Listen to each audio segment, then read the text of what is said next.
तू दूर काहे बसेलू बेलिया हो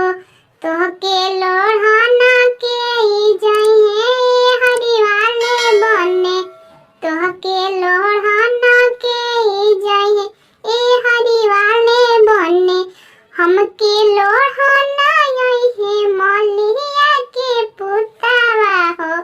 जिनका गाजा लावा के साथ ए हरिवाले बने जिनका गाजा लावा के साथ ए हरिवाले बने अतना तू दूर काहे बसेलू सुंदर सुभवा तोहके लियावन के जाई ए हरिवाले बने तोहके लियावन के जाई ए हरिवाले बने